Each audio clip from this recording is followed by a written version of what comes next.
Hello everybody. Actually, I had the video view up, which I'm going to pause so that it doesn't steal any bandwidth. So exciting day, huh? Oh, hold on, this went a little astray, I think. We got Dungeon Dwellers up. So if anyone just tuned in now for my show, you just missed the announcement and the beginning of the Dungeon Dwellers RPG Kickstarter, which I'm sure that there's a link in the chat right now. I don't have a lot of things to show. I do have the dice, so take a look at those under the other camera as well. I am not pimping Dungeon Dweller minis at this time. I actually only just saw them for the first time myself, the miniatures that are in the initial set. So if you pop over to the link that Quindy shared, it'll explain the Kickstarter, and this is something that Reaper and Joseph Wolf and Ron have been working on for a long time. I don't have any like secret intel on the Kickstarter or anything yet. I did let Ron know that people had mentioned his hot tub mini would be a desired option. So I'll switch over to my other cam, I think. Yeah, there we go. And turn on some light. And is this no longer... I think it's pretty squared out. Well, it's not square, I guess it's a parallelogram. This is my palette cam. It's already funded, Zachariah points out, which is 100% accurate. So now it's just all stretch goals from here. Just so many beautiful stretch goals, which will include miniatures. Like if you go look at the first update, and I imagine it's on the front page as well, there is a stretch goal for a charnel grub, which I definitely did not paint and also don't wanna. That's a Michael Proctor style mini. One of the few things I don't like to paint is anything that's like too gribbly. That is not for me.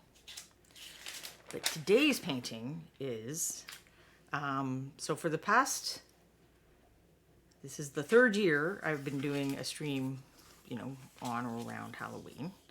And it has become a tradition that I paint a monochromatic miniature. So the first year was a ghost, which I could have grabbed these miniatures, but I did not. So you're going to have to go into the archives of the Reaper YouTube channel if you want to see these miniatures. It was Betty the Ghost Bride, which was like in a glowy blue teal type of thing, Chester Charnel. And then last year was Casper von Monstein the Vampire. And this year, in black and white, so like old movie, because Werewolf by Night had just come out, and I was feeling in the mood for that old black and white movie. We're working on a caramel grub. Oh, that's actually scary, because it, like, something's so sticky. Like, just everything would be sticky forever. Even after you finish fighting it, how would you ever get all the sticky sugar and stuff off your gear? Terrifying. I think that might be scarier than a charnel grub. And I would paint that one, even though it's so scary. So this year is sepia tone. I'll get to that miniature in a minute. This is what I painted last week because I wanted to. Sir Gambit 25 just rewatched Werewolf by Night, and I think I should do that. Grey Mouser would call the caramel grub Gooey Louie, which is fine. Last week I wanted to try my hand at working on the clear miniatures. There's always a lot of people who are like, well, how do you enhance the clear miniatures? Did I find the correct answer? I don't know. But we had fun experimenting and taking some risks. It's not 100% done. And then I did not bring the painted one over. Give me just 1 second. This guy, Kadarg. I'm mispronouncing his name. He's going to come after me now. Is the miniature of the month. So you can get this as a free gift with purchase for the next 2 days. And you can also just buy him if you so wish. And now and Quindy's popped a link in the chat if you want to go do either of those things. Quindy, what I meant to do before we started was go look up whether there were still ghoulie bags, and I did not, but I'm sure that Quindy knows because Quindy knows everything. So I'm not going to show off the ghoulie bag until I know that this is still something that one can obtain. It is the kind of thing that one should act quicker than the 30th of the month on. But I will look for, this is Cadarg. Quindy believes they are sold out, so I will not show you my candies and whatnot. So this is Cadarg in the package before somebody messes with him like I do. All right, so sepia tone. I looked up a few photos, you know, old-timey photos, and came up with these kinds of colors. I mean, I could pick 2 or 3, probably. I probably would need 3, and just mix everything from there. But for the sake of simplicity, I'm probably going to.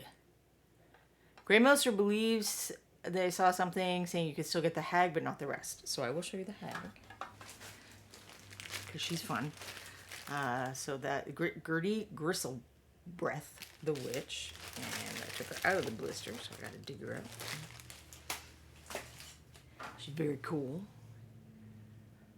Got lots of neat little accessories and textures and the mandrake and stuff. You could have a lot of fun painting different stuff on this.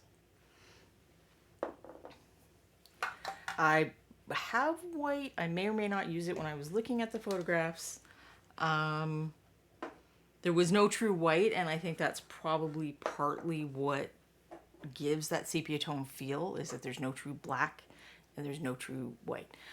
Shadow Spawn is asking if there are any more quick paint kits in the works. Possibly. I think there's. I actually need to check with Ron for something about that, and see where we are. So I think the idea is still very much alive. Just whether Ron's been so busy with all of these things, like, you know, putting out a complete RPG and stuff, that we kind of got distracted away from that. So the miniature I chose for this, I wanted something kind of Victorian, and I ended up settling on the Undertaker. I think that's what it's called. Townsfolk. It's Townsfolk something, but you should find it with Undertaker, I think. And it comes with both of these figures.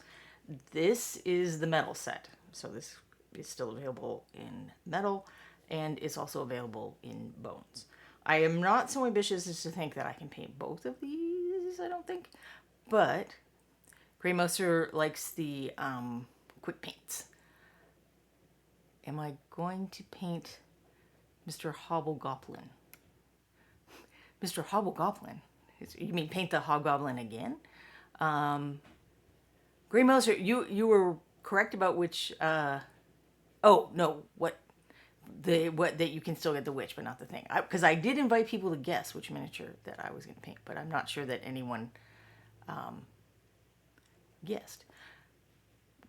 Quindy pulled it up in the cart, and Gertie Gristlebreath is available as a free promo figure if you order over $40. So hopefully, Shadow Spawn was asking about quick paints because they also enjoy them, unless you're trying to tell me to not do anymore. But I would have to give Ron the final say on that. So let's give a shot to our very Victorian fellow here. Well, so I'm not going to go to pure black. And if I do pure white, it will be very small amount. So I'm going to use walnut brown for my darkest color. I might show the photographs that I had. I have to assume that photos that are well over 100 years old are not under copyright anymore. Just because I had 2 that were, I mean, fairly different in color. One was a much warmer, like reddish orange. It was actually, and I did not see this at first on my own, it was kind of flesh tones, which was interesting. And I think it might be worth pulling up the pictures and looking at them at some point for that reason, because you can kind of have that problem with color where you've filed something under a category in your mind and you don't think of it as something else. So back in the day when I had my old desk and I had like spinners that I put my paints on, I had my flesh tone paints separated out, but I also had them on the brown rack, so they were kind of, in my mind, they were browns and flesh tones. Would I have noticed in this case when I was looking for this particular thing? I don't know. But I could hope that I would. When I did my new shelves, I mean, brown is like 1/4 of everything, without flesh tones. And I did not put them side by side for reasons I'm trying to recall. I think I wanted them more with like pinks and oranges at that point. Just for whatever reason. This one, I feel like this is too yellow. I'm going to stick with the blonde highlight. If I change my mind, I can always put, do a glaze or something after. The stretch goal with Chester Charnel Esquire has been reached. Excellent. Things are happening even as you sit here watching me poke paint bottles.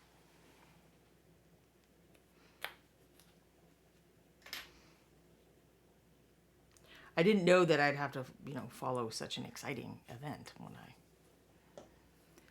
began my day. So pressure's on me now. Welcome if there's anyone here who has not been here before. I do one of the regularly occurring Reaper shows, which every Monday I come on, we paint or work on bases, or prep, lots of different things. Yeah, I'm not making a lot of sense here, but that's fine. I missed a spot. And the reason the show is called Beyond the Kit is I write the Learn to Paint kits for Reaper. So the first two were core skills and then level up, which are like very detailed step-by-step things where you have like a broader explanation if you haven't painted before, to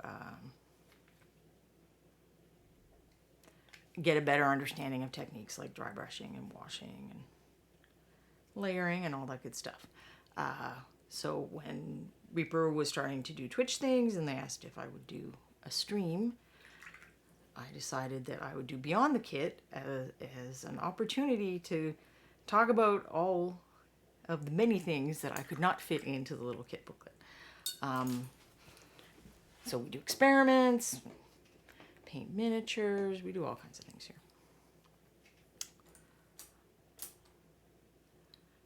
And today I'm going to be painting this guy. Now on to A Ton of Trouble. I don't think, so what is the next stretch goal? A Ton of Trouble? I'm not sure I know what that is. So I'm open to different suggestions. One of the other shows that is on every day, Monday to Friday, Ann Forrester paints, well actually she's married now. She probably changed to her married name. Anyway, hold on. My brain just froze. Anne paints from 11 to 1:30 Central Time. And she paints a mini from start to finish, but she's working through like 5 or 6 at any given time. And it's, so every day is a different miniature. And I am much more,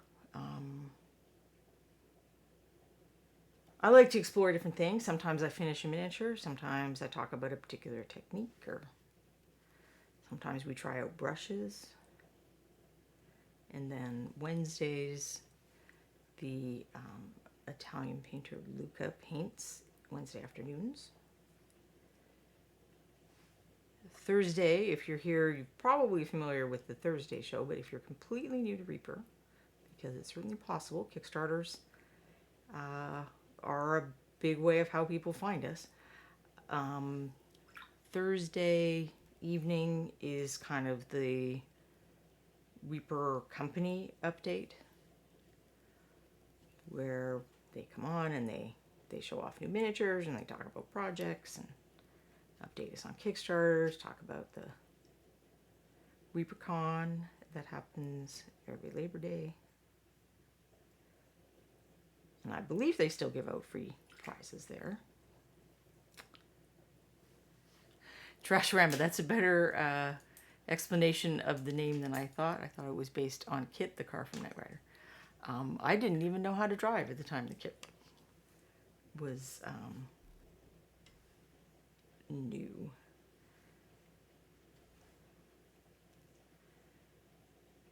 So I'm now checking for those recessed places that you can't really get to later, and you want to get your darkest color on. And my darkest color for keeping things sepia tone is the walnut brown. Because as I was very haphazardly saying before, I think part of what distinguishes a sepia tone photo from a black and white photo is that there actually isn't any black and white in it.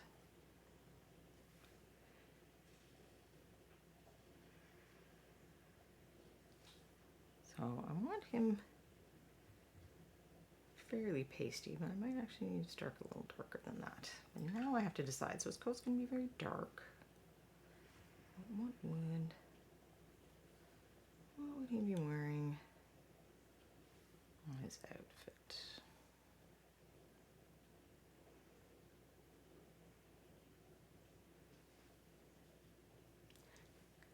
Because the key with painting monochrome is, well, not, I mean, it's the key, is that you don't have the same kinds of and the same amount of contrast as usual. So when I say contrast, everyone's first thought is likely to be, you know, darker shadows, higher highlights. That's the mantra in miniature painting. That is a true mantra and is going to be very critical to today. But contrast just means stuff that is different, being placed in proximity to one another. So regardless of how you paint, you probably use some of those contrasts, those types of contrast, more instinctually or more confidently than others. And color is a big one. So a bright color next to a dreary color, and then the bright color stands out more. Like if you look at the, I mean, this guy's a good example. That green looks all the more, you know, neon, because all these other colors are really dull and desaturated.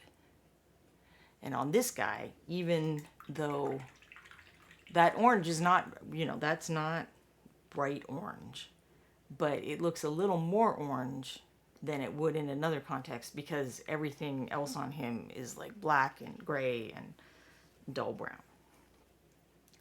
So that kind of contrast, I think, even if you don't think about it in those terms, you've probably used. And likewise, even if you want to be a little more colorful, you can have contrast between colors. So like red and green are color complements, or you have the popular color triads of, you know, red, blue, and yellow, and then green, purple, and orange. And those are ways that if you know, you have stuff that you're having trouble getting this piece of gear to look distinct from, you know, other areas on the miniature, using those kinds of contrasts can be very helpful. But I don't get any of that. This is the color. I can't go, oh, if I just drop some blue in there, that's going to stand out against these, you know, dull browns. Nope, no blue for me. So I also don't get So I don't get the saturation and I don't get the hues. So I have to use what I have to maximum efficiency. And the biggest thing I have left over is value. So light versus dark. Value contrast is always good. There's actually a little place where I missed some primer. And since it is a metal miniature, candy corn pole is neck and neck. I don't know what that means, but I'm intrigued. Is there a poll somewhere about everybody's favorite or least favorite Halloween candy? And I did just use brush on primer on these two figures because I often do. It's very humid where I live. It's being extremely humid right this minute because it's literal rain. It's very, finally we have very, it feels like fall weather. When I look out the window, it's gray and the trees have all turned enough to feel like fall.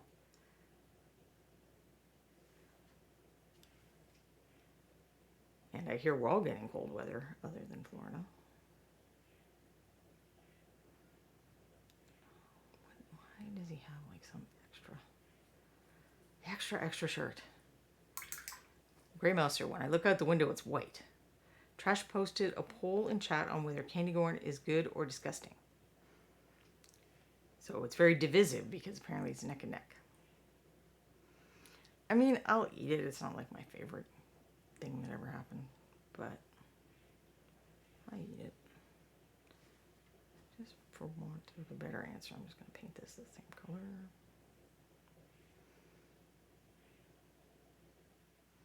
Oh no, that should be a shirt actually, because that's more Victorian. So it'll actually be the same color as his face, and I can work on some of the points that I'm talking about, which is, you know, the various kinds of texture, or various kinds of contrast, and texture is one of them that is still left to me.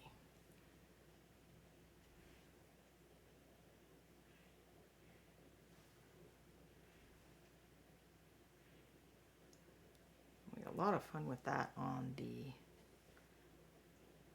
Vampire last year, Casper Monstein. And then that is what I used for my class at Reaper. This year I did monochromatic painting and we painted Casper. And it was fun to see different interpretations that people had, because I said, like, you don't have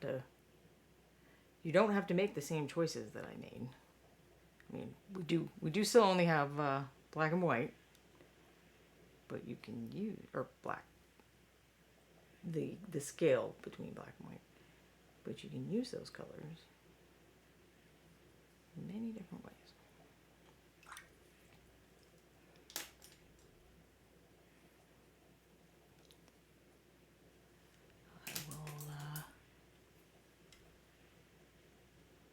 Have to come up with some kind of texture idea or something to distinguish his hat from his coat, among other things.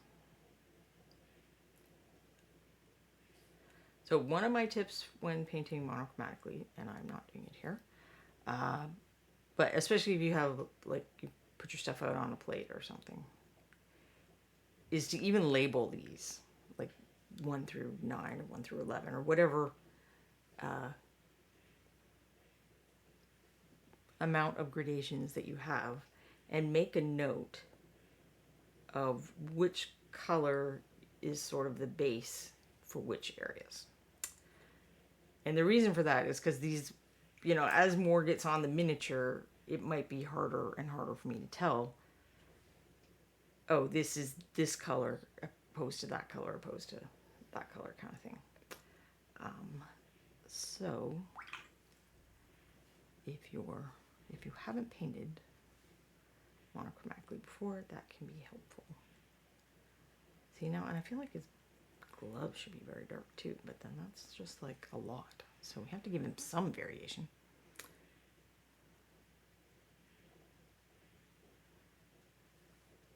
He's gonna have some nice non-metallic metal, and I pretty much have to do non-metallic metal or come up with some kind of metallic that matches sepia tone.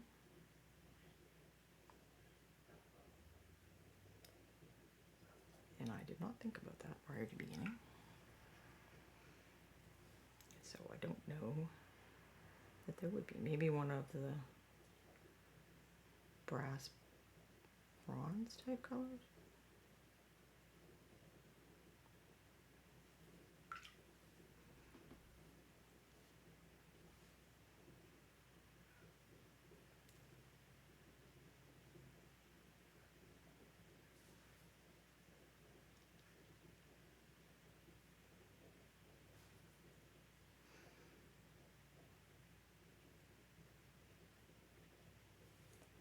I feel like his boots also should be very dark, but they're gonna have to be a little less dark, I guess. He's just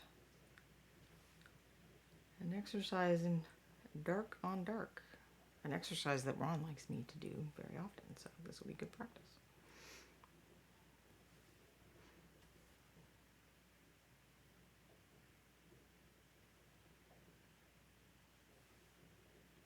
Don't know why he's always giving me the dark and dreary, skulky type characters to paint. But it is so. Oops, wrong brown. Trasharama. So am I just old, but does nobody watch Rocky Horror Picture Show on Halloween anymore? I used to spend many a fall weekend watching it.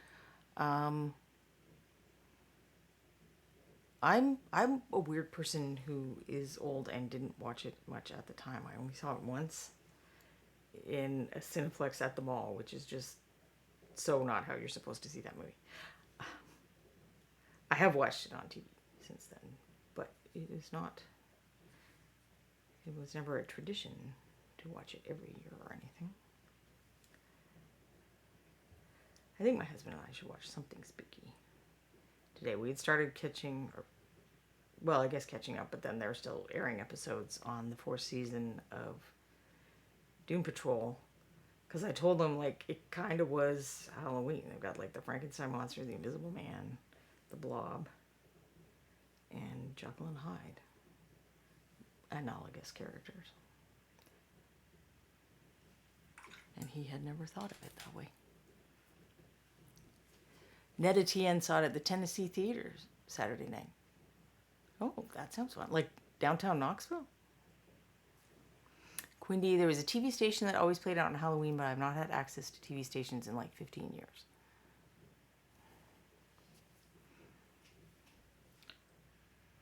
What was a weird tradition for a while was this one channel where I lived would play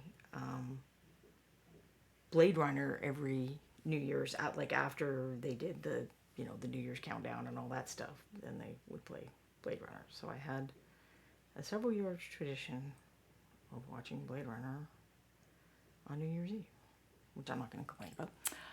I live in Knoxville too now. I did not know it was showing at the Tennessee Theater, but I bet that would be really cool. I did get to take a tour of it once, where my husband used to work. They had their Christmas party there, and then they had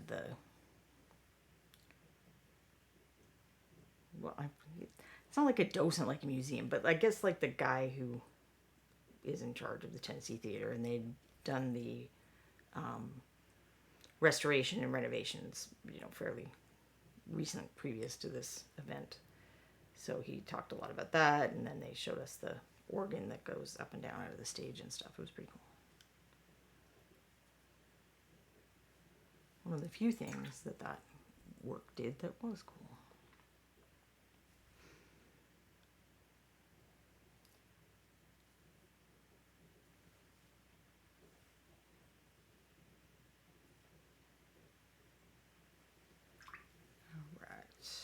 Just want to do a little bit on this clothing before I get to the coat that I think will need to be fun and textured and messy. So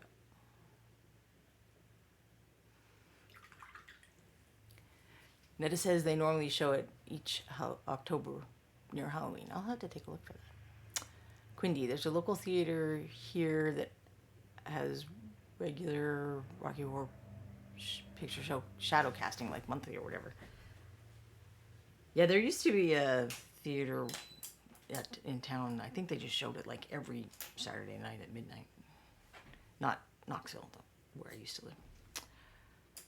Sorry, I'm a bit scattered today. I think, you know, all the excitement of the new Kickstarter just was like too much for my fragile system to take.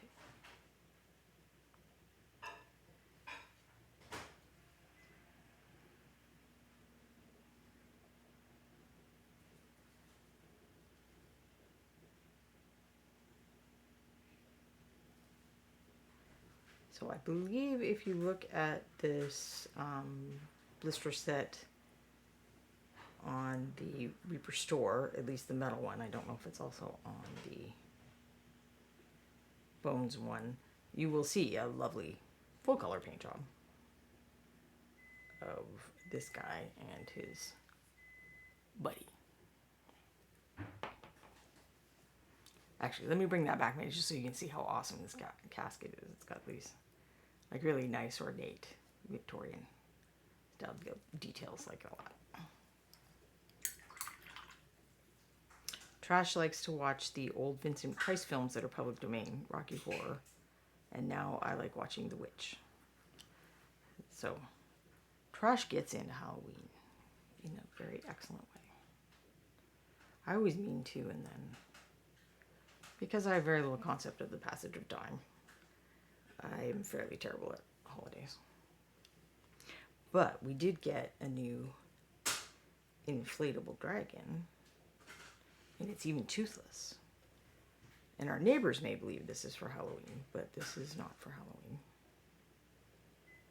This is for ever. Well, we have a Christmas inflatable dragon too, so maybe I'll switch that out. But the Christmas one, it just has like a lot of trouble staying upright, like a lot of trouble. So we always say and it's got like a little cup of supposedly cocoa, but clearly it's spiked because this is a very drunk inflatable.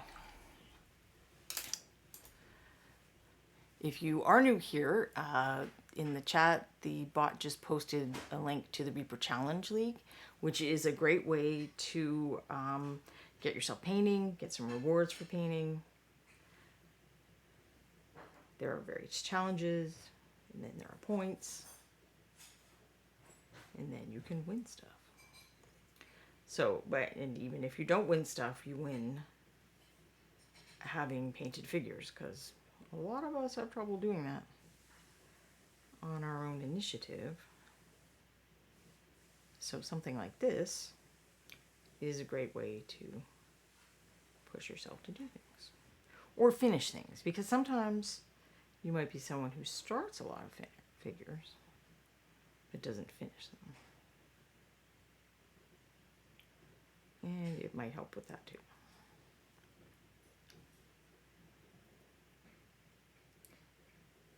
I have typically not been that person. I mean, I have a few that kind of fell by the wayside over the years. But usually, I like to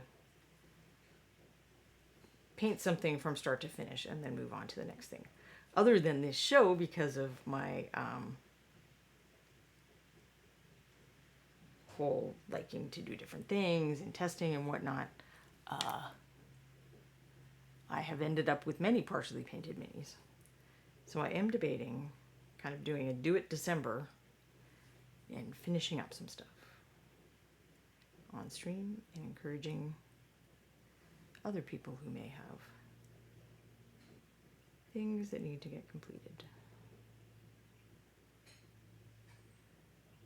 But I have said that I would do something like this before and then never did.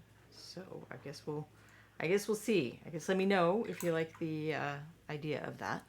Oh, second update on the Kickstarter is up. A Ton of Trouble is a PDF adventure. Ah, and the 45K goal will be goblins. I assume goblin miniatures that will get added to the sets. Well, I'm here waiting for things to dry. Let's just pick that real quick.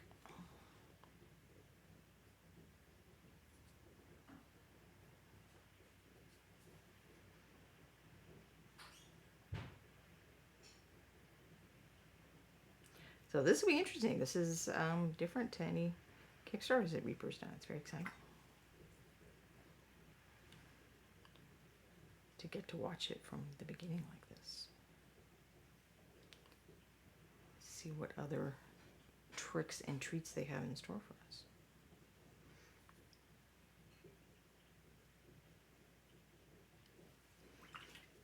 Oh, and I never did show the dice under this camera. There we go. So my package is all beat up because I got this at ReaperCon and shoved it in my luggage. So I'm sure that yours would look much nicer than this once you get it in the Kickstarter. Unlike how I do. Actual goblins will be sent to your house. I already have cats. I mean, I think I'm covered. All right, so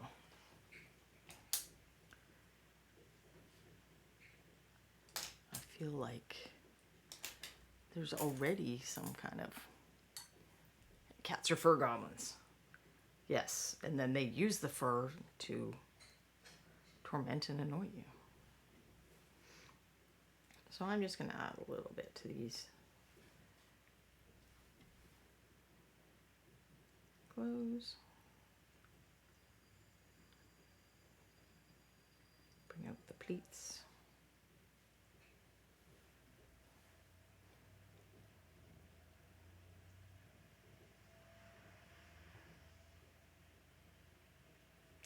This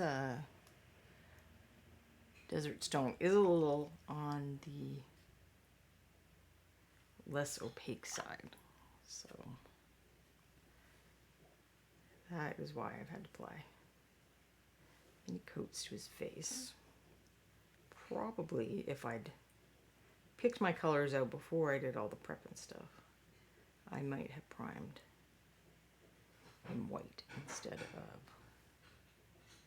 gray, because the dark colors are pretty good coverage. But who knows, I might have done gray anyway, because I'm just kind of a prime and gray person at this point.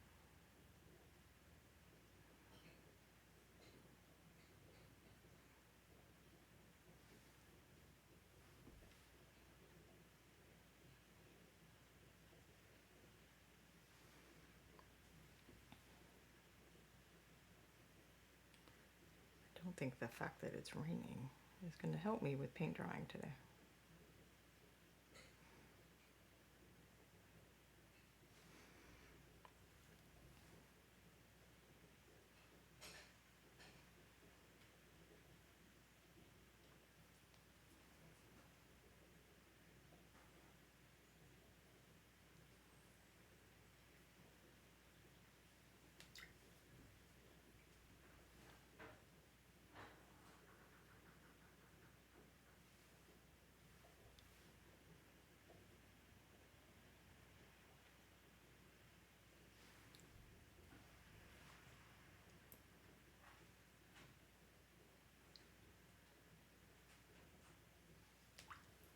I don't know if I regret that one color.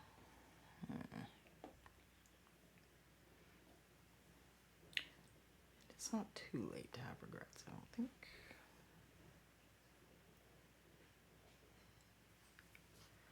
I could quickly do some mixes with my wood stain brown and see what we get instead.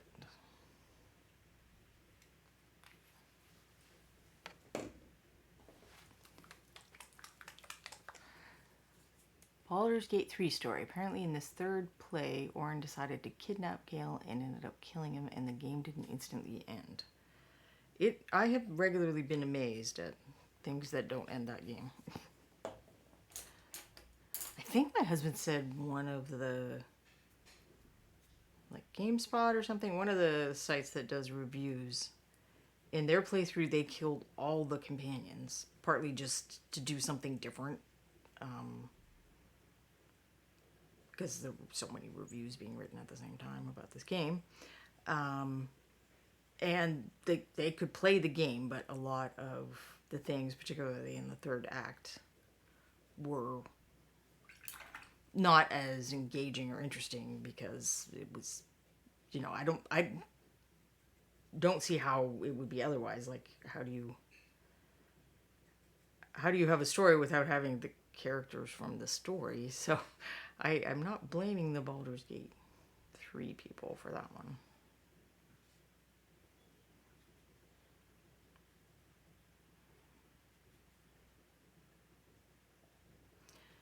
Alright, I think those colors look the same, I realize, but we'll see if they act the same.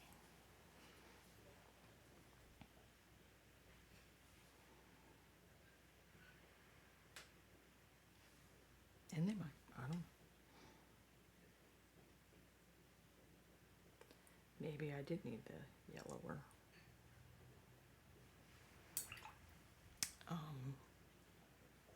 Top color. Maybe I did need to use this one to keep things from getting too chalky, but we'll find out.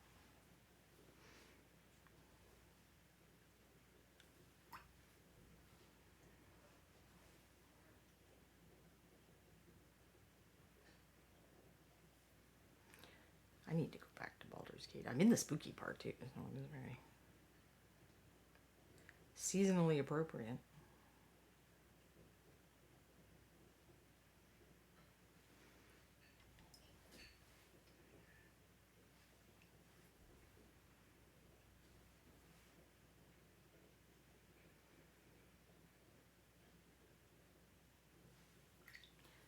Alright, I'm actually not going to do the face yet. I will get out my messy brush. See what we do there.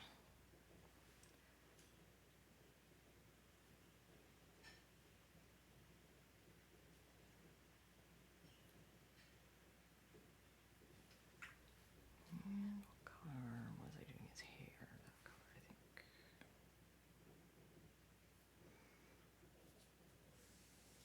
Although the hair over there is just gonna be what it is, I think. Spooky part, romantic relationships with the Mind Flayer. Well, I meant Act 2, but yes, you can make any part of it spooky depending on your character choices.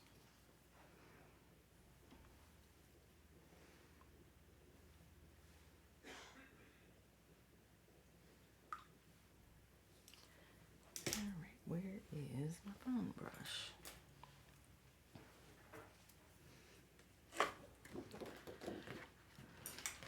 So I'll use my, this is a bristle brush instead of the like goat hair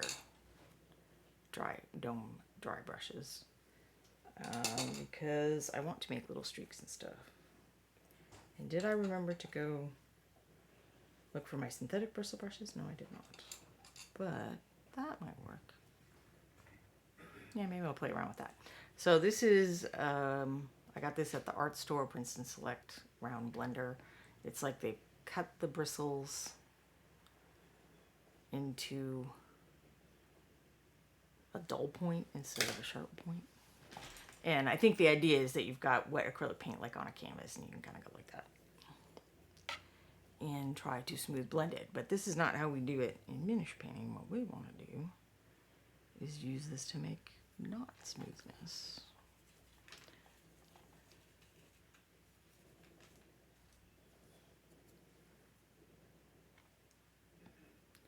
So I'm just, and I can come back and apply the dark back over it. I just kind of want to get an initial thing of it looking a bit worn.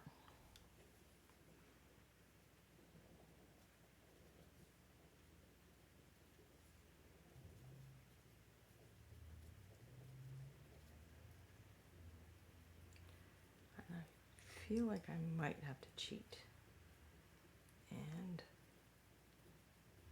mix a little black with my walnut. Just often, one of the reasons we do talk about the old shadow highlight contrast thing so much with miniatures is their being small means we kind of have to exaggerate stuff for it to be visible. And that's everything from, you know, the proportions and sculpting here. I mean, he's not 7.5 heads tall or whatever people actually are. Oh, nope, I didn't mean to do the hat the same way. We're going to do the hat a little bit differently with the other thingamabobber.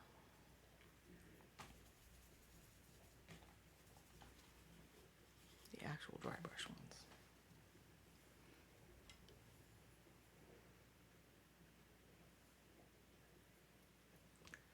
And if I were painting in a way I wanted to look fancier, I might still do this as a starting point because it's giving me random variation, and humans are very bad at random variation. So I could put this in and then go back and, you know, make it all look pretty and more intentional and fix bits up, but building all of that on top of the, okay, that's part of the plate, on top of the natural variation that will have been established by this. I'm just rubbing some of the paint off when it goes off screen. Now it's getting brighter, and I really want to start limiting that to smaller locations. So I'm gonna put more on the hem in hopes of kind of making it look like mud. And here's one of the things that you end up, one of the things that's a lot tougher to do when you're doing monochromatic is stuff like rust and blood spatter and weathering dirt on hems and stuff like that, because almost all of those things, the color is a big cue as to what's happening. Or it's not even, you know, that there's so little value contrast that whatever you're doing isn't even noticeable without the color contrast. Like rust on a sword, it's just going to look like messiness if it's like in black and white or the sepia tone or whatever. There's probably a way to do it, but I'm just saying, like, in general. I have a transparent cloth miniature, and when I convert the picture to black and white, it's not, you can't tell that it's still transparent. It just looks like, you know, the highlighting and stuff. Speaking of spooky parts, I had a game bug in Baldur's Gate 3 where Withers was naked during a cutscene. It was not a good time. And Quindy is declining to Google to see if that is a real thing. And I do not blame her because no. No. Nope. That's hilarious, though. I will have to tell my husband that one. And he probably will Google. Now, the downside of these brushes is getting the paint out again after is like a nightmare. But I will wash that after the show. And And then go in, let's see if we can get a little darkness back on this coat.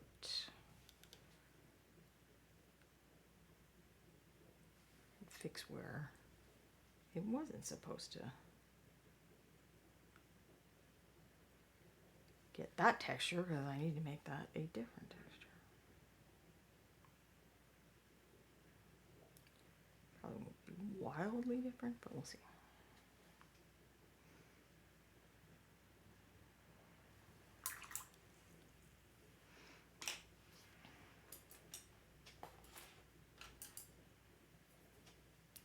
So I have done zero research on this, says Trash, but I was thinking the other day, do you think much of the sepia monotone classical art we see was due to the more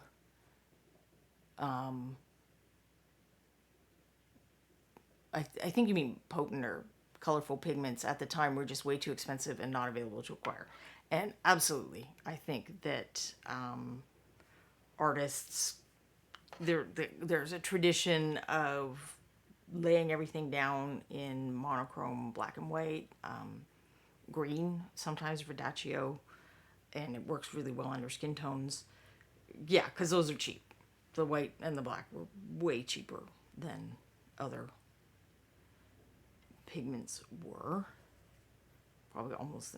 I mean, earth tones aren't that expensive either, but that's sepia. So a lot of people use sepia, umber, and burnt sienna. Those are all popular colors to do underpainting with. Some of them, they called it the dead layer of a painting too. So I definitely think that is partly why they did that. But it also had an additional benefit in that you have to work out your value structure when you start with underpainting. So you have to be much more aware. What helps you be much more aware of, is this part in shadow or is this part in light? Questions like that are really vital to painting a good painting. Because it's kind of like the problem I have here. I can't just say, I'll let you know his hair is blonde because I've painted it a yellowy brown. Or that this is dirt because his coat is like dark blue and the dirt is brown. I have to convey that information with my paint choices, like my value choices, the way I'm painting, where I'm putting the values, all that kind of stuff. The person I study oil painting with, we start with, I mean, it looks like burnt sienna, but we use transparent red oxide. So, because he mainly paints portraits and he likes warm shadows for portraits. And you get, when you mix white in, you get colors that look pretty similar to skin tones. And we just paint two things at first. It's just, you paint the shadows and you paint the lights. Then we start going in and refining that a little. But for canvas painting, and honestly, it's pretty useful for miniature painters too, knowing which parts are in shadow and which parts are in light, and sticking to that through the whole painting is very valuable information.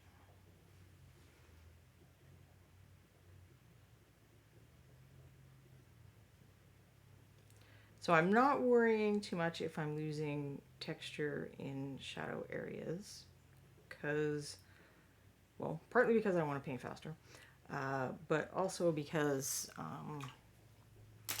I don't think we perceive, you know, if there's shadow, you don't see the details as much, so that includes details of texture. Pungent and potent. Yeah, I often read stuff like red and blue, even as dangerous to work with, were super rare to find. Blue was tough.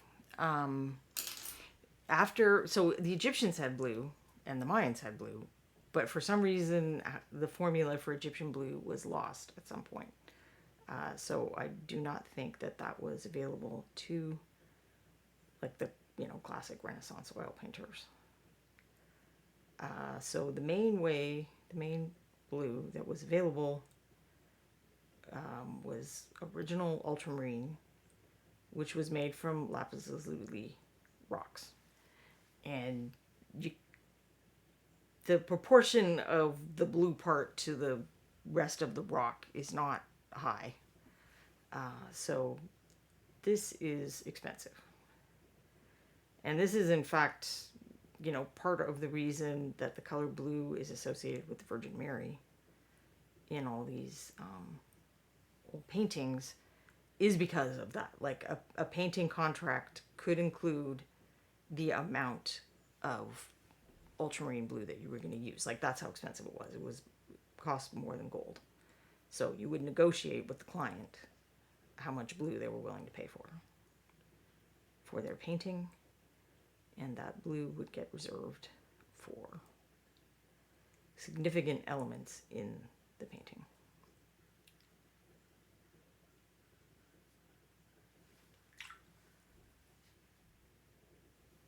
Warm reds, I think were a little easier to find than cool reds. Vermilion, absolutely real vermilion, is made from cinnabar, poisonous, not a great plan. Yes. I don't know. No, I think it's still pretty bad even handling it as a paint. It's worse making it, I'm sure. But you can still buy a lot of classic paints. I do not think that you can buy vermilion very easily.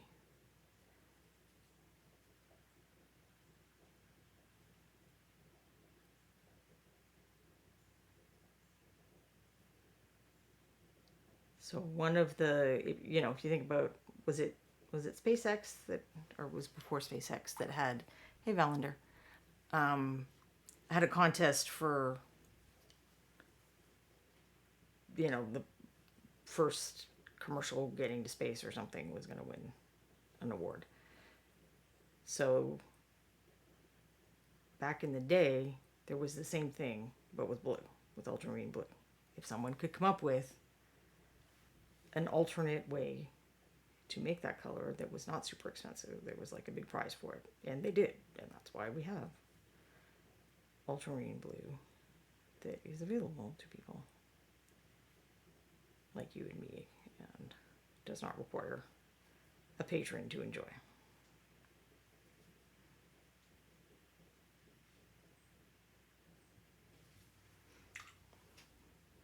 Santa? I feel like that's the X Prize. Yes, that's what I was thinking of.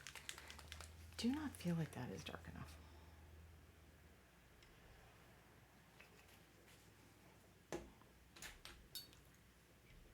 Did I not use my walnut? Maybe I didn't use them all. I think that's what happened. I put out... No, that's looking the same, isn't it? See why I said about numbering. Because I can't even tell the difference now. Alright, so that's the walnut. That's up and down walnut. And that's whatever that is. Which I believe is the walnut. So that is just my eyeballs doing that. But we're going to cheat and put just wafer thin mint of black in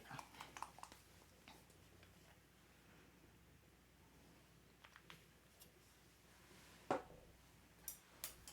Now, if you have a painting with warm colors, black ends up kind of looking bluish. And that's the Zorn palette. Secret. So the Zorn palette is, it is supposed to be vermilion. I think was what he actually used, but now most people use like warm cadmium red, ochre yellow, white, and black. And the black ends up kind of standing in for all your cool colors, because the human eye, in certain circumstances, you will interpret a neutral color as, like, if I surrounded this gray with like bright yellow and red and orange, it would start to seem like a little gray blue. And then the reverse, if I surrounded it with a lot of cool colors, it might start to seem a lot warmer.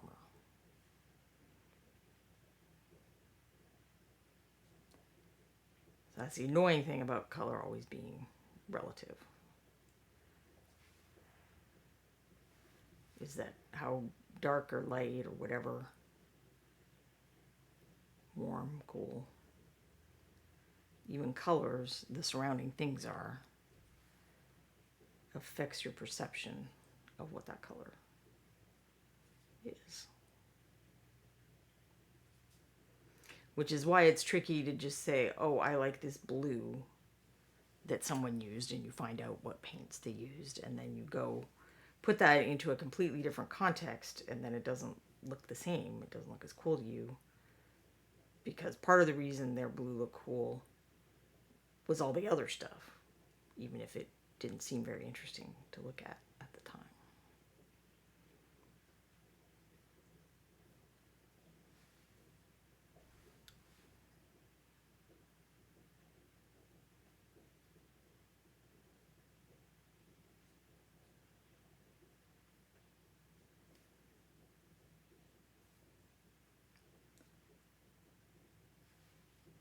Or if you're copying, like if you're following a color scheme from like a book cover or something like that you like 2D art that you really like, you have to remember that, like, we're just going to be looking at whatever the character is when we look at that kind of art, but the background and the sky color and all those kinds of things are part of the color scheme and part of what is making colors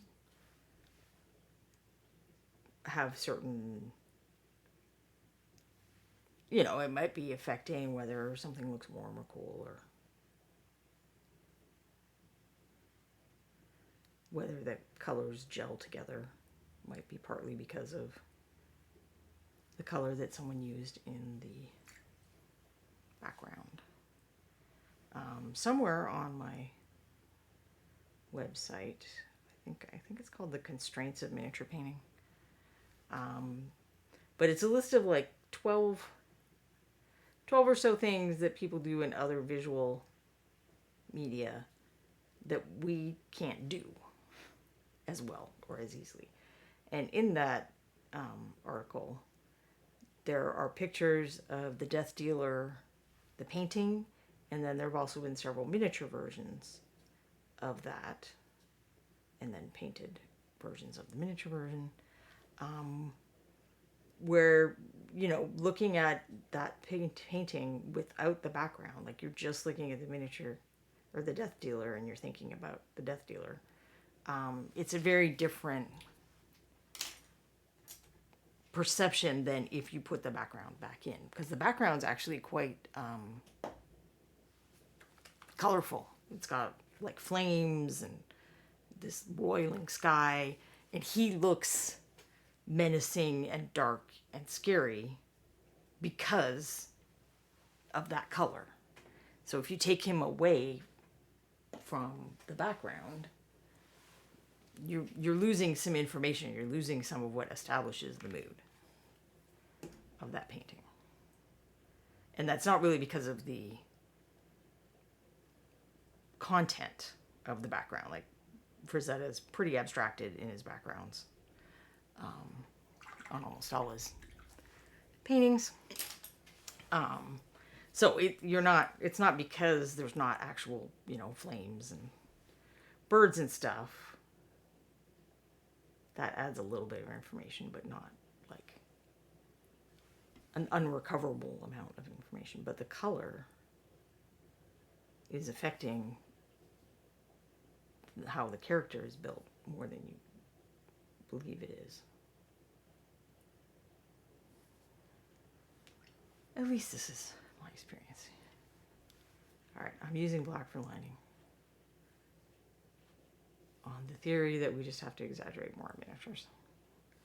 I'm just not getting things dark enough.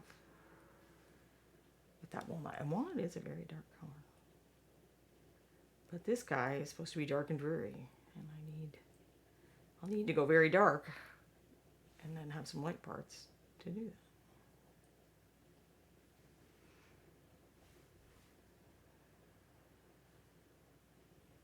There's this one little white spot under here that I just can't seem to get the paint to stay in. I think I finally poked it.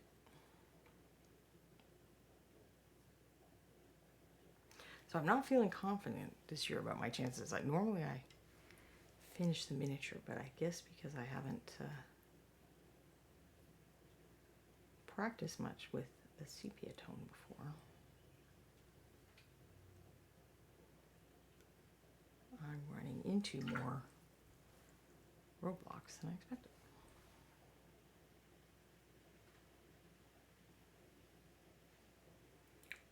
But we'll see. See what I can pull off.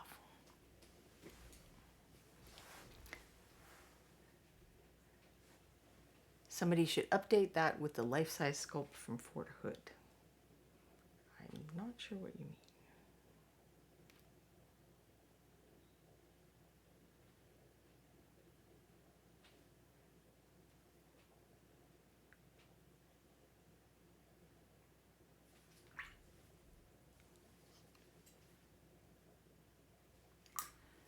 All right, let's give him at least a little bit of a face.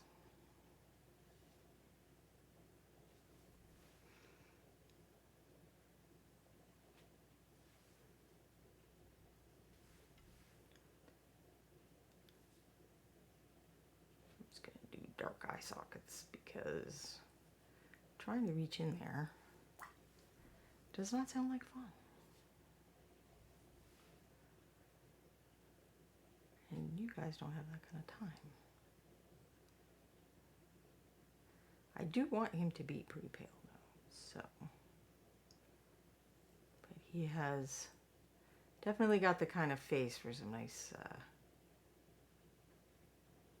craggy dark shadows.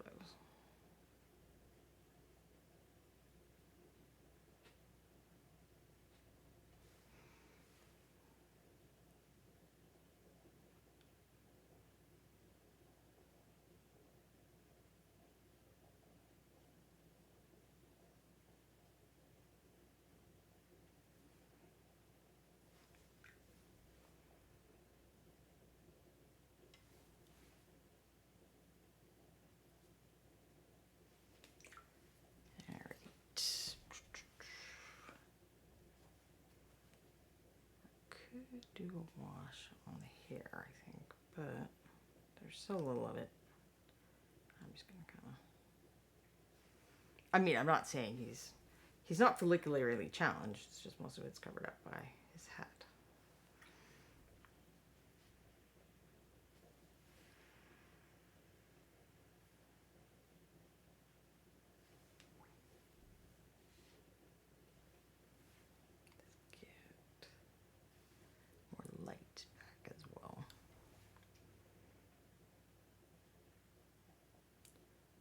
Creeps around at night. He's not going to have a nice tan.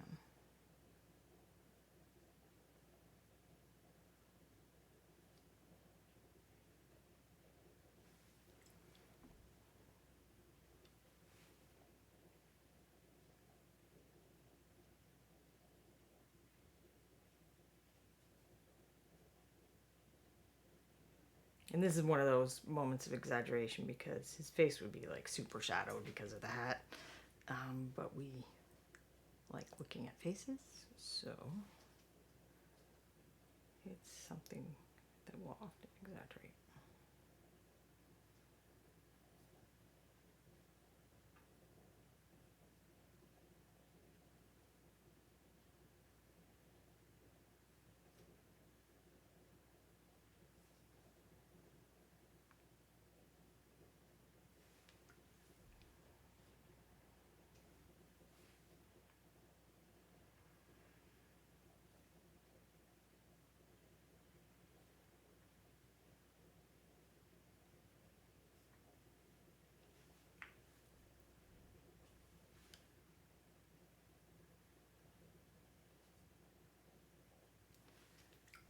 Daka Vlaka Flame subscribed for 27 months. Wow, thank you, Daka.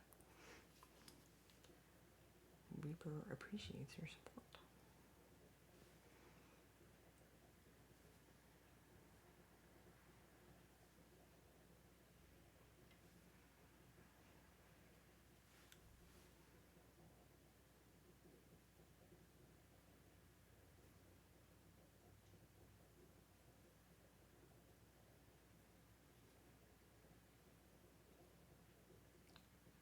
So I'm being a little variable with the brush strokes because I don't want to like completely lose the texture in the shadows. So hopefully that brings some of it back.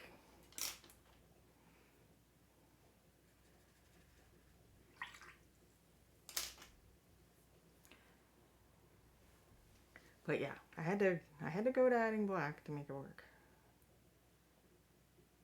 And the black is thin here, so hopefully the end result just looks like brown.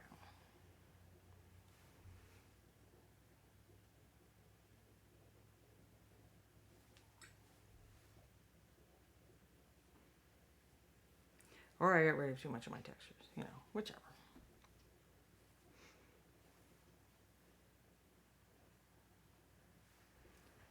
Always the danger with the glazing and whatnot.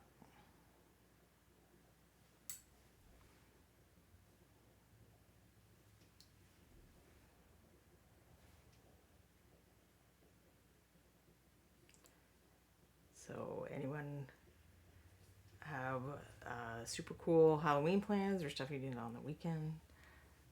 Neat costumes that you wore or saw?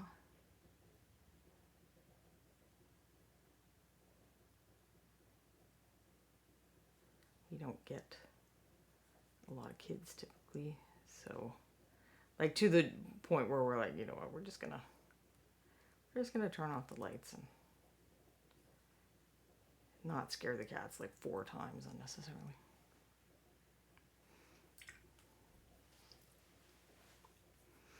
Zachariah Am is going to dress up as the guy who gives out candy. I've worked all year on the costume.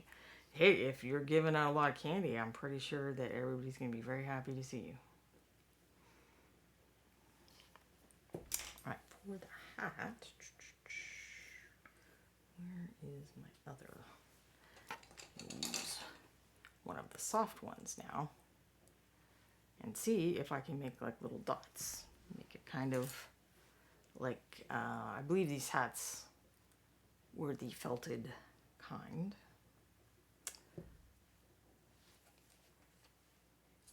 And I feel like little dots kind of capture that. I'm actually going to start with dark dots first.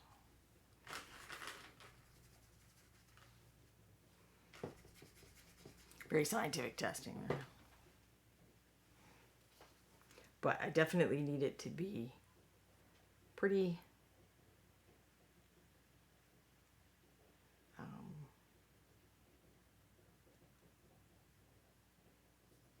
not devoid of paint, but the paint has to be on in a small enough amount that it's going to make dots, not bigger textures.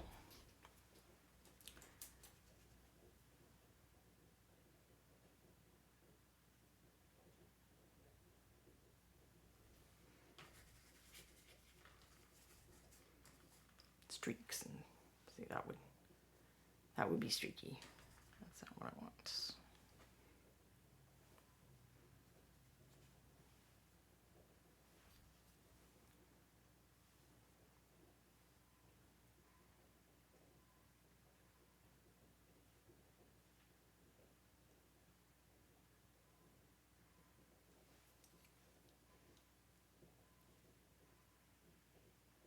And here, unlike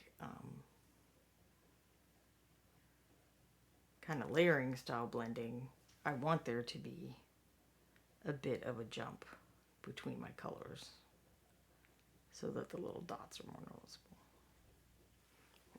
Because if If there's not a bit of a jump, then everything's just going to sort of blend together, and then it's not texture.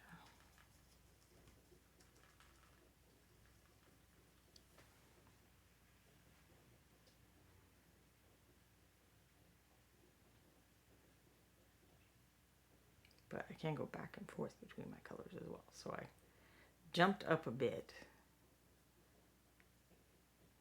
get a bit more progress, and then I'll go back down into those darker browns.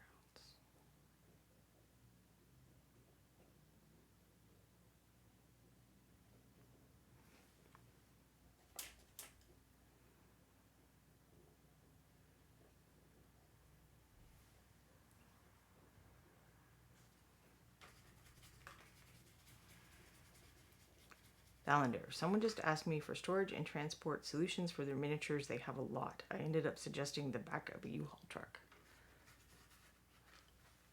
Wow, what are they going to pack them in, though? That is a real disincentive to move once you get a certain amount of miniatures, I guess. Painted. I mean, I guess if they're unpainted. It's not like I don't have boxes and tubs full of those, because I certainly do. Clean this off. It's got too much paint on it now. Zachariah M. My house is known as the full-size candy bar house. Oh, we all have to find out where Zachariah lives. The full-size candy bar house. You are regal royalty among people for full-size candy barring. Bobby Jackson was having a candy discussion with some of us recently, and he has fairly terrible taste in candy, I would say. Circus Peanuts, he's very pro Circus Peanuts. What was the other thing that he was going on about that nobody else liked? I mean, I don't know if I want Circus Peanuts to die in a fire, but I'm like, I have zero desire to eat any of them. I do eat candy corn on occasion, but I wouldn't say those occasions are awesome.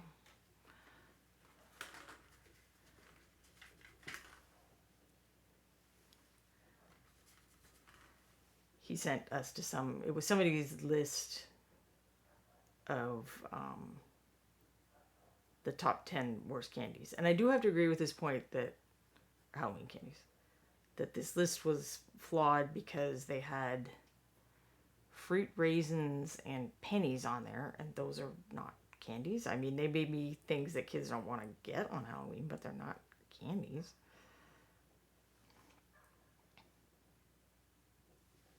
I would rather have raisins than some of the things Bobby Jackson likes. Raisins are food. They're like not your top choice for Halloween, but they're... Oh, it was what did they hear? Peanut butter chews or something. Those were like the ones I hated the most. And I had no idea that they were meant to be peanut butter flavored, because big fail on that front, I would say. If I had no idea that was even the flavor you were going for. I always had some of those left over the next Halloween, I think. Although sometimes my mom would get in on those ones.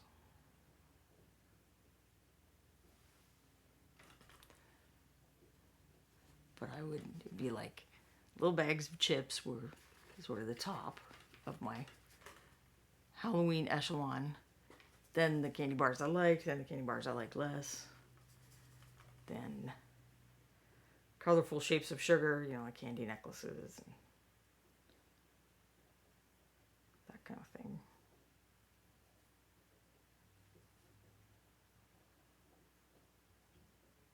And then those like stupid peanut butter chews. Carrie Michael Cosby, those are so gross. My dad always took those from my Halloween bag every year. I thought they belonged in the bin. They 100% belong in the bin. I had no idea why my mother liked them. They're also like, if you've had dental work, they're not a great idea, I would say. I had a lot of dental work done when I was a kid, so I might have started avoiding them for those reasons as well. I like to think that I front loaded all my dental type stuff.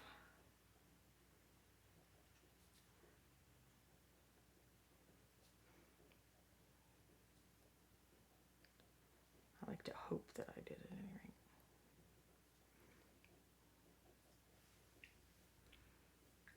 No, I want that other brush back. I know some hate them, but I'm fond of the candy corns with honey in them. I don't think I've ever had. Oh, the wax, like wax things. I never had them as candy corns. Wax lips is the one I remember.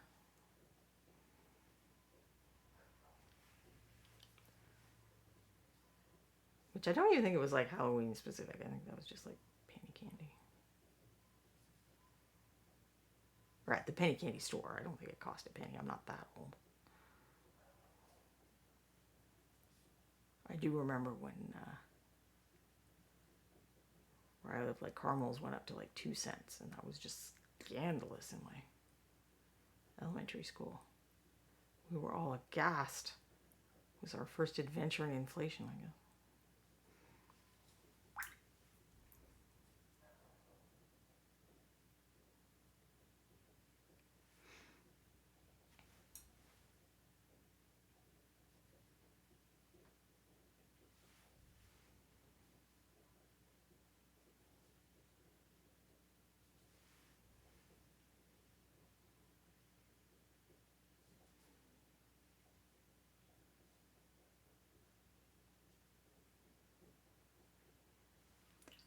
Probably also not great for dental work.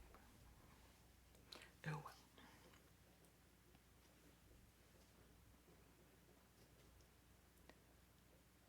Quindy still does not understand if you're meant to eat the wax lips or not. Zachariah says no, you just crack them open. I agree, it is confusing. I think you just chewed on them and spit them out. It's like, what even is this food? Well, non-food, I guess, if we're spitting it out.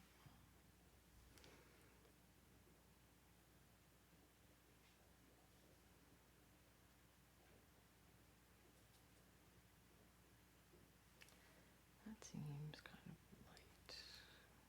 Get this one.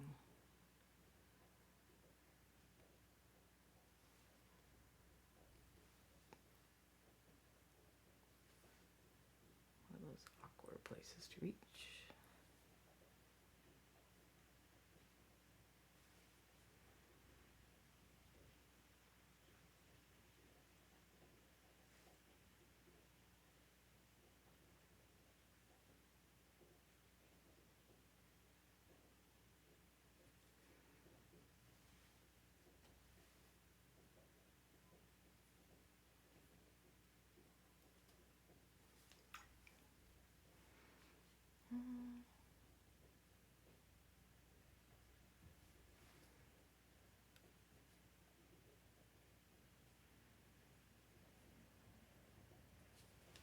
I have been just painting very slow lately, which is kind of annoying.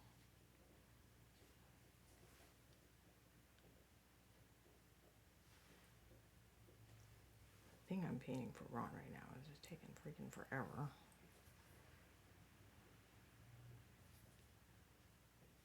Well, I sort of get zen about that a lot of the time. I'm also sometimes kind of like,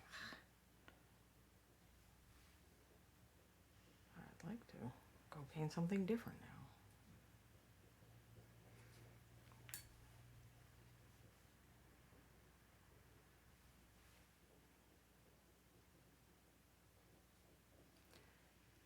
But I have worked on accepting that just slow is who I am.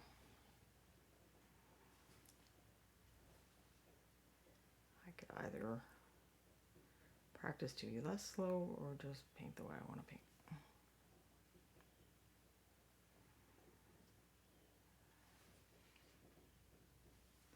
But the wrong answer is to do what I do and then complain about how it works out.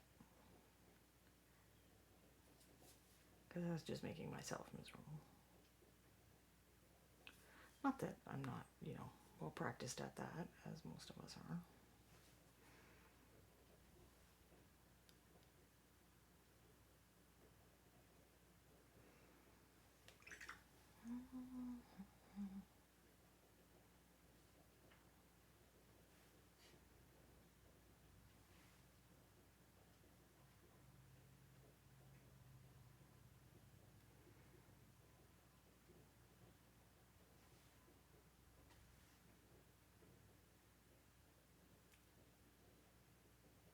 Hope you can hear all our rain.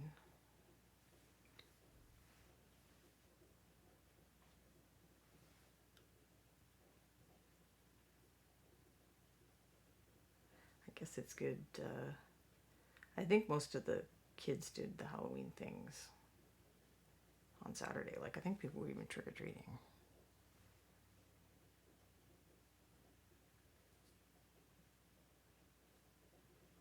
Saturday.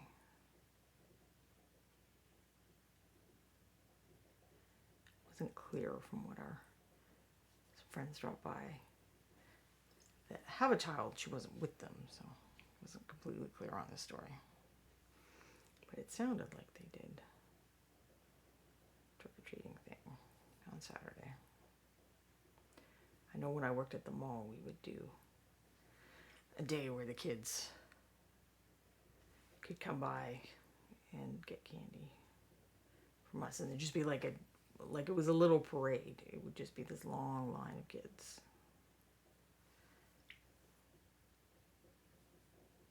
One year I had, I'm not sure why I did not paint this part with the cloak, with the coat. I don't think he really has like a different accessory color belt. Guess I'm used to slightly more stylish miniatures. But that's not this guy.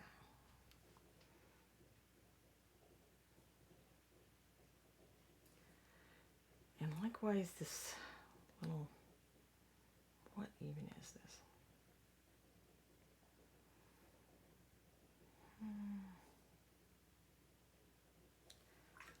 What even is this little flap? Yeah. Paint it as a lighter cloth for whatever reason. Or leather, I guess, really.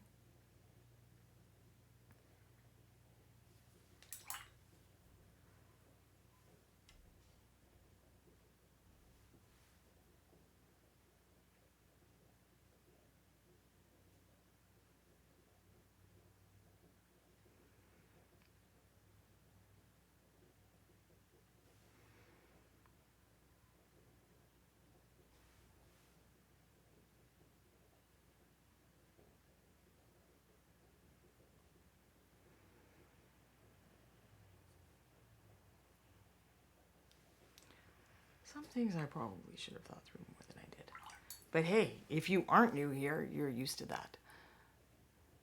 Zachariah is oddly distracted because I ordered a Sue-style faucet for my kitchen and home improvement takes all my brain cells.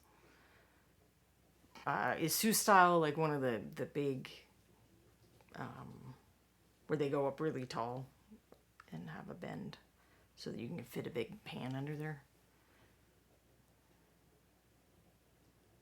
I don't think I'd even seen something like that until a friend of ours who's super into cooking renovated their kitchen and she had one of those. Ours is certainly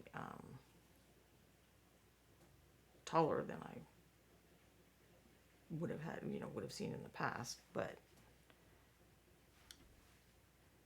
the sink also is, we've got one of those. We went to a single pan, which was like that was a really tough decision. I was like, oh, am I going to hate this? Am I going to love it? And then it's got like a rack. I'm not big on change. But in the end, I actually do like it quite a bit.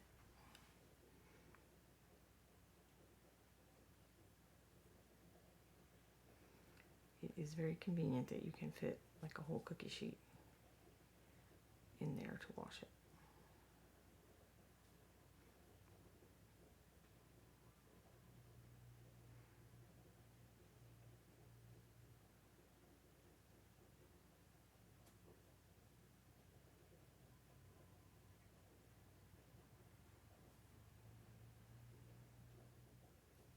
Oops, that's not what I wanted.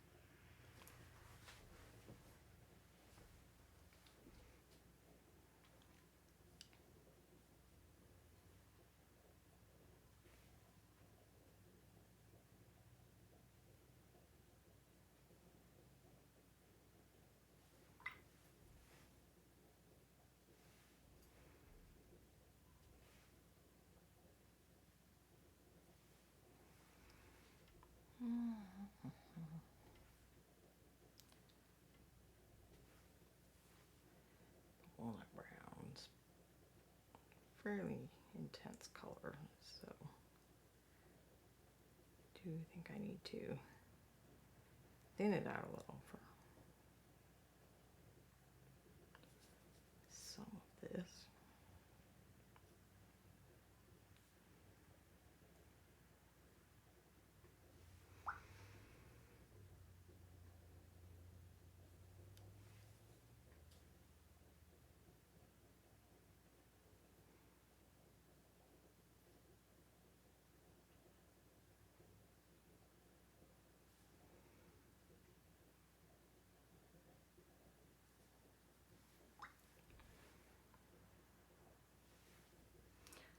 I won't lie, it is breaking my brain a little to have this weird color for non-metallic metal.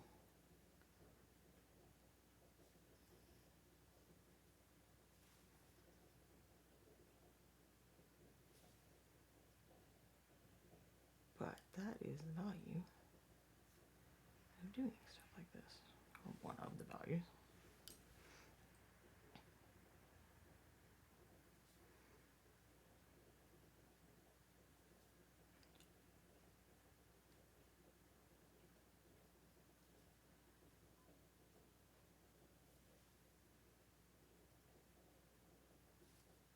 Because the big secret with monochromatic painting, which I'm pretty sure I revealed last year and probably the year before, is we should always paint this way. We should always paint this way, having to think about the values and value contrast, and having to, you know, paint the textures of things to evoke that material because we don't have color to fall back on as a shorthand.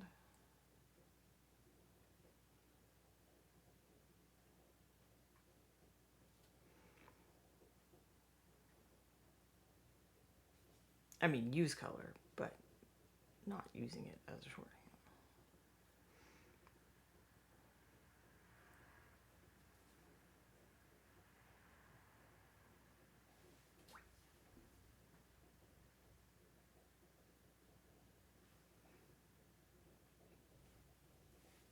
I'm not very articulate today, and I don't have a faucet excuse. So I think it was just all the Kickstarter excitement. If anyone came in a little bit later, Reaper has started a Kickstarter right now. On Kickstarter. I mean, it's on Kickstarter right now for the Dungeon Dwellers role-playing game. And there's also a pledge level if you're just interested in the miniatures that will be part of this campaign, and then a like collector set where you get hardcover books and the miniatures and the dice, which, wait, hold on, I can show you the dice. I don't have any miniatures to show. Like, I mean, I'm not holding out on you. I'm saying I don't think if I've been involved in something that is included in it, I was not aware of this. Which can totally happen. There's a lot of things I'm not aware of as well. I don't think that's what I'm working on with that. I don't think that what I'm working on right now is for that, but I could be wrong.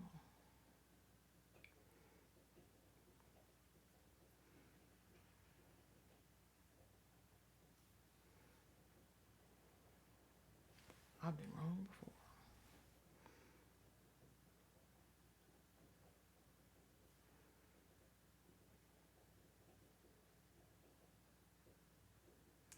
Yeah, I don't know if this is ending up looking more like leather, but I'm also not done. And non-metallic metal is one of those things that there are techniques and effects that don't really look good until you're pretty close to done. Like, you can't tell if it's working or not sometimes even. And I think when people first start to try those, if they're not aware of that, they may get, feel like they just can't do that technique, or they get impatient with it or something. But there are things we do in painting where it starts having an effect immediately. Like just one wash and something already looks better. You're bringing out the textures and adding depth and stuff. Even if you should do more washes or more shading. Each of those steps, typically, it's going to look better than the previous step. But there are other techniques and effects where this is not the case. And you have to get pretty close to done to know if it's really working or not. Which certainly I understand why that would be, frustrating. But we have to give ourselves a break. We can't expect that, every brushstroke is going to lead to immediate noticeable improvement.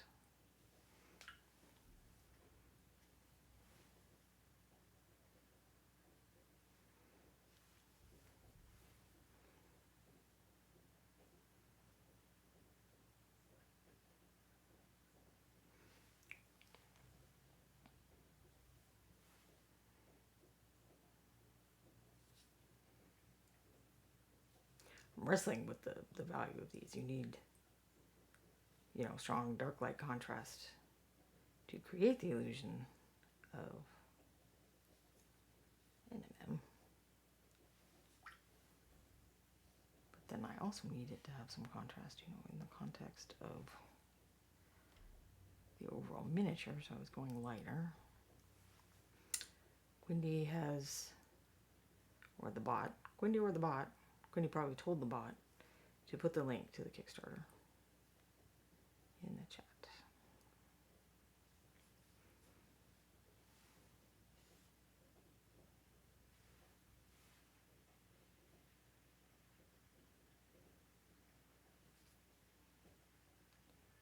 So I'm going to keep them a little on the lighter side. And then hope the rivets kind of take care of the next bit.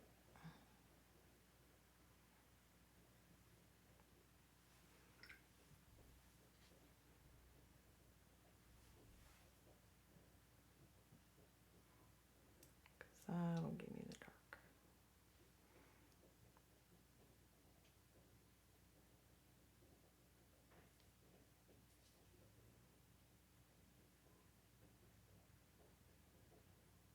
Oops. These ones are getting away from me a little.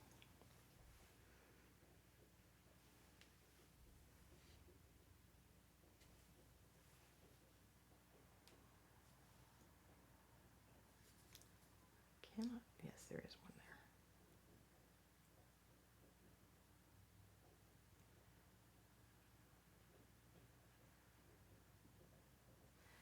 Moving things around can also be very helpful to finding mold lines. So ideally you want to do it during prep and find them then.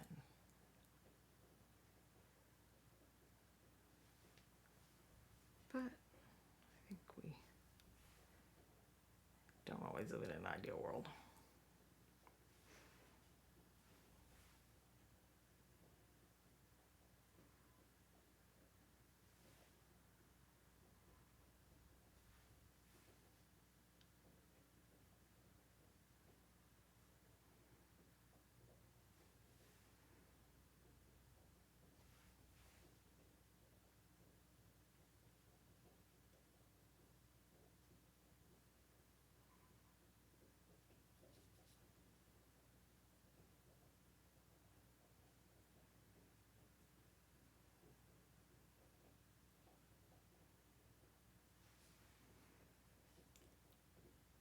there's the super fun, convenient part of I only have one color.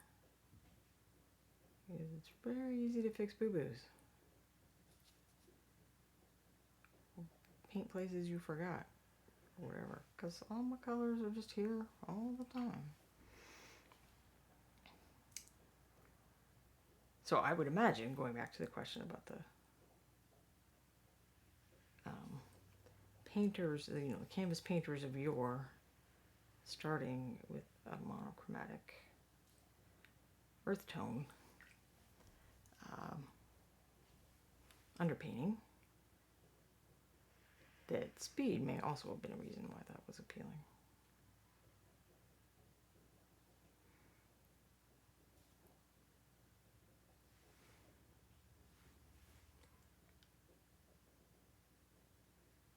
Because then if you are running into problems, something isn't working, you find out before you've invested a lot of time and effort into it.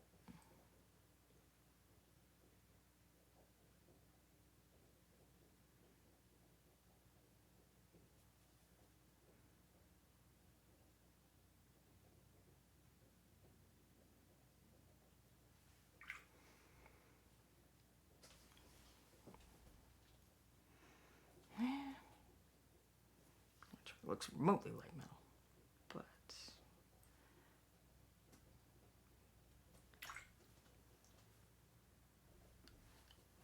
try doing the light reflection type.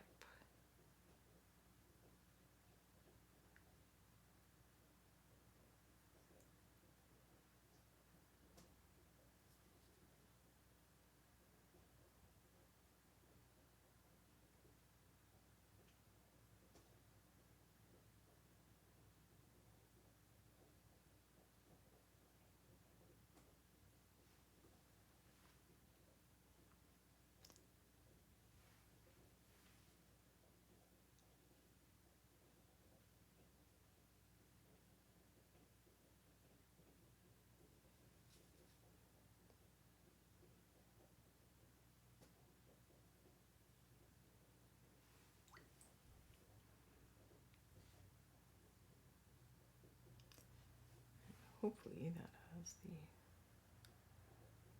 added bonus of making his coat look even darker.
Alas, I do not think that I will finish as I have in the previous years. Breaking my streak.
track of my colors a little because I change my mind sometimes and made new ones.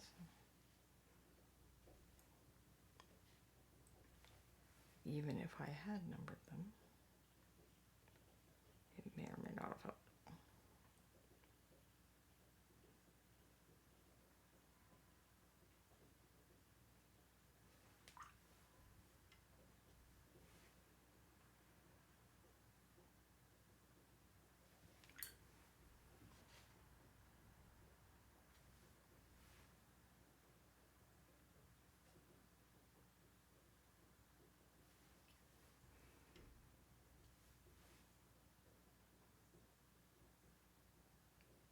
And I really do not know how my paint can be drying on my palette when it's wet outside and not drying on my figure, but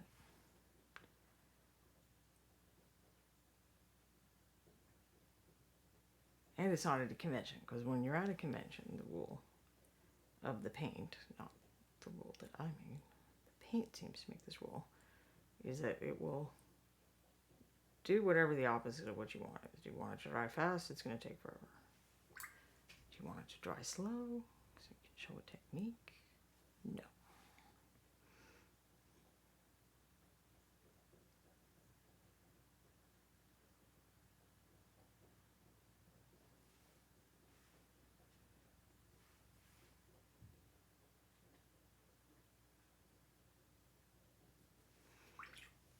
Alright, I'll call that close enough. I'm liking the back better than the front. I did not think about my shapes enough, I don't think.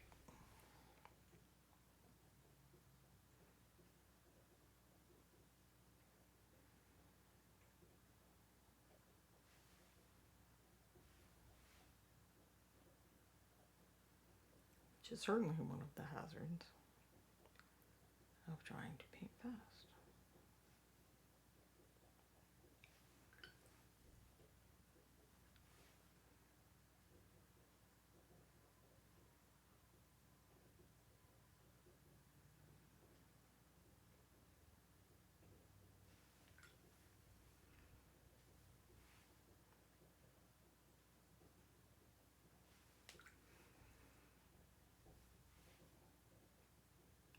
Accent the kind of the blade of it for here, I think.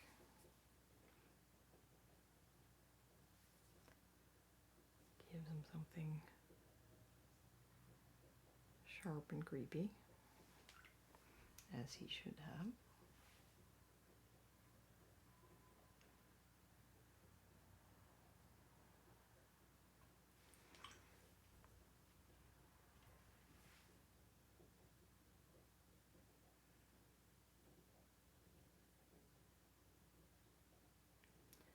So for anyone who came in late, this miniature is in a pack called Townsfolk. And I think it does say Gravedigger on it, but some of the Townsfolk packs are numbered. I think this might be back from the numbered days. This particular one is metal, and it is also available in bones with his buddy. So it's a 2-pack. He has an assistant that I very optimistically prepared. Totally made it to painting his assistant today. Wasn't an overambitious idea at all. Let's see.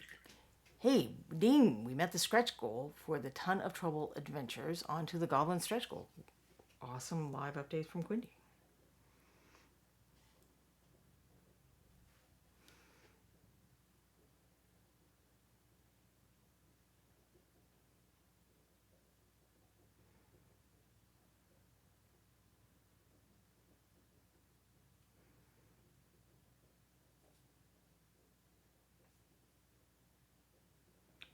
So it's going pretty well so far.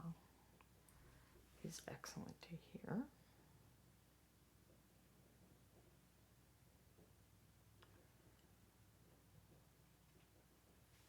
And on the very offhand chance that someone has just come in, we are talking about Reaper's new Kickstarter for the Dungeon Dwellers role-playing game. And it does include miniatures, so even if you're not in the market for a new role-playing game right at this moment, you can participate and help support things on the miniature front.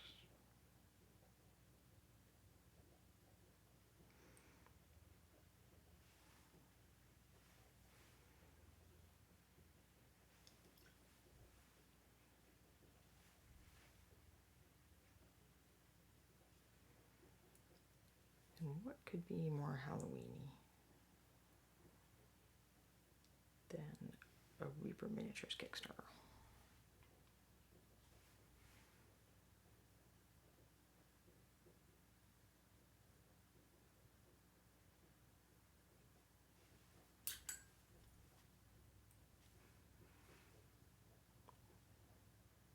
Quindy has also popped links in the chat to both of the options, the metal and the Bones USA option for purchasing the Gravedigger and his assistant, who's potentially called Igor, I would guess.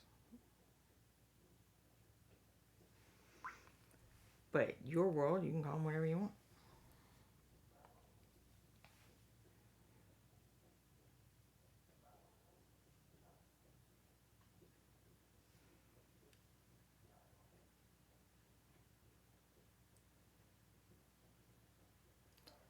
This is one of those moments where if I were sitting and leisurely painting, as I do, I would go look at a spade and see what the reflection looked like. Just, find something that shape, because that, off the top of my head, I'm not sure how to treat that shape for a metal object.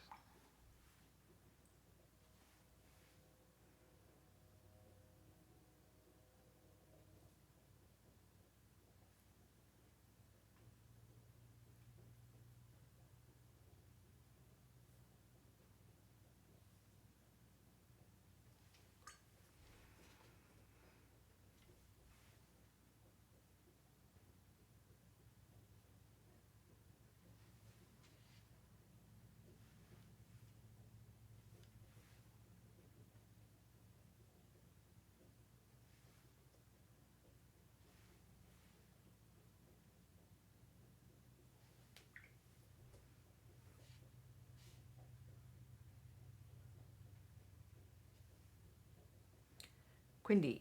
After the goblins are reached, the next preview on the map is Adventure Beneath the Fortress of Peril Part 1. And the goblins are 4 armored goblins that have been sculpted by Bobby Jackson.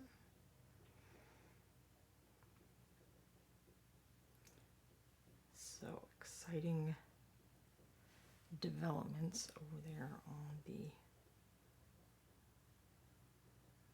Dungeon Dwellers Kickstarter.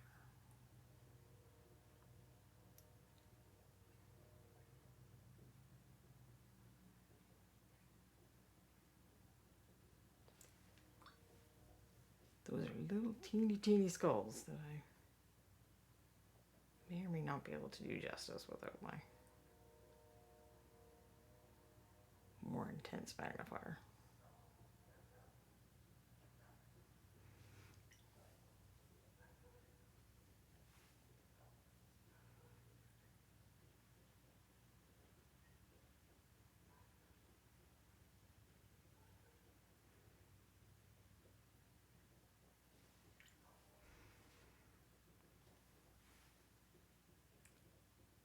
Proud of his job, I guess.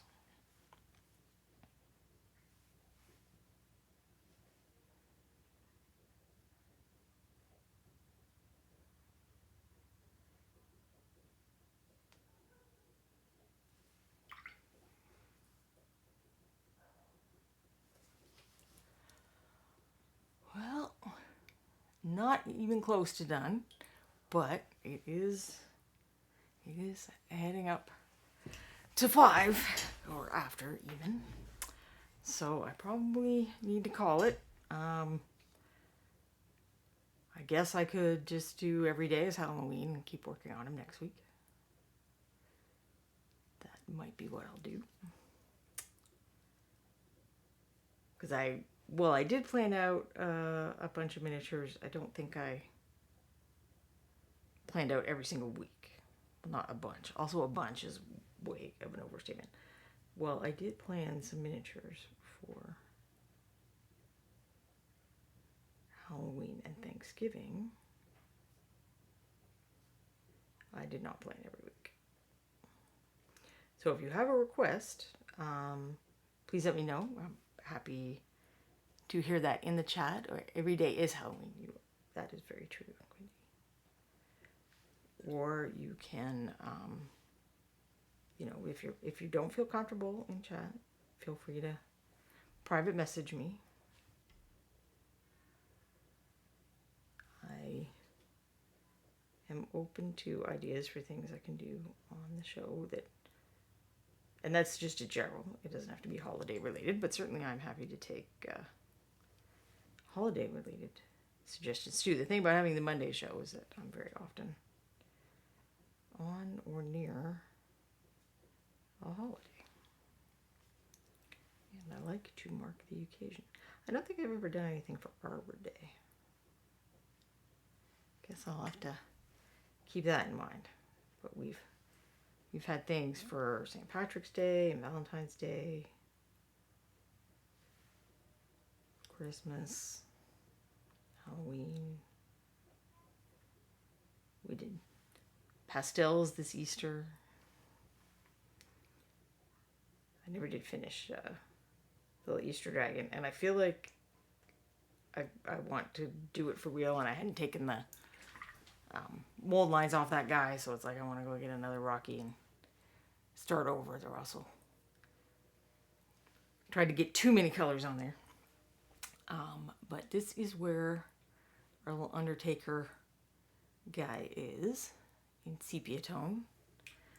And if you're interested in seeing a similar thing but with black and white movies, I did Casper von Monstein last year, and that's on Reaper's YouTube channel. And then the year before that, I did Betty the Ghost Bride, one of the Bonsylvanians, and that's like a glowy blue-green, green with a touch of blue.